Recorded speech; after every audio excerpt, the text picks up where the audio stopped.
I've been saying this all along. Like Danny Dimes is an elite quarterback, and people laugh at me when I say because when you think of Daniel Jones, you think of the guy who got had a long run. The turf monster got him. He tripped over his own feet, and the turf monster got him.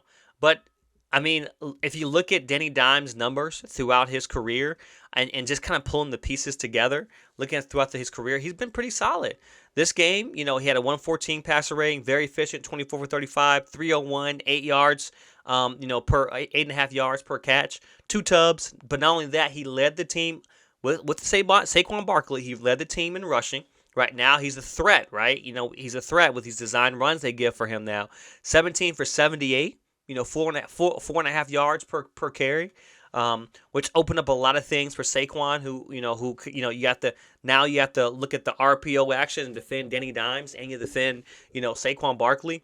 Um, Daniel Jones throughout his career, he's had a pretty fair career. He's been very efficient with the ball. He's not going to have numbers that's going to wow you, But if you look at him this year, he's 15 touchdowns, 5 interceptions for 3,200 yards. Very marginal numbers. But last year, 10 touchdowns, 7 interceptions. He played 11 games. But he's been pretty marginal throughout his whole career. He hasn't done anything that says, hey, look, he's that guy. But if you look at it this year, he was 120 attempts, 708 on the ground and 7 touchdowns as a quarterback. Right? He fumbled twice, only lost the ball once. So when you think of Daniel Jones, you don't just think of him this pocket passer. We compare him to Eli and think, oh, he's supposed to go back there and just dot people up. Daniel Jones is not going to do that. I think he's a patient quarterback. He understands the game. He takes what's given to him. He's a threat when it comes to running the ball, and that's why if you look at that's exactly why the Giants have done well this year. He manages the game well. He does what he needs to do, and he makes the plays. So aside from us looking at Eli 2.0 as this kind of boring guy where you want him to be an elite passer, Daniel Jones is doing so much on the ground, like 700 yards on the ground. You know how many quarterbacks that's more than. Um, no, not only that, he's been very efficient the ball. He only turned the ball over, as a quarterback, 12 times this year. That's less than Josh Allen. That's less than I think Mahomes. That's less than Rodgers.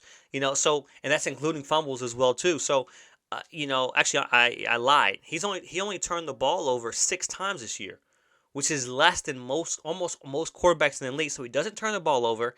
He's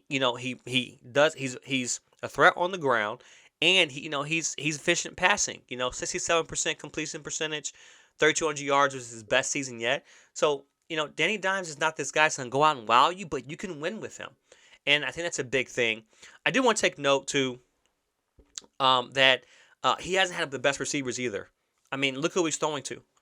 So he's doing this with second grade receivers when it comes to NFL standard. Big shout out to Danny Dimes and that big win against Minnesota. No one's surprised that Minnesota lost. We knew that Minnesota was who they were. They won so many games throughout the season they shouldn't have won or shouldn't have even been in. Kirk Cousins, once again, he's fraud. I've been saying this throughout since Kirk Cousins was with Washington. I've been saying he's been fraud. He has been fraud. We're not surprised with the Vikings went out, and now the Giants have to play the Eagles.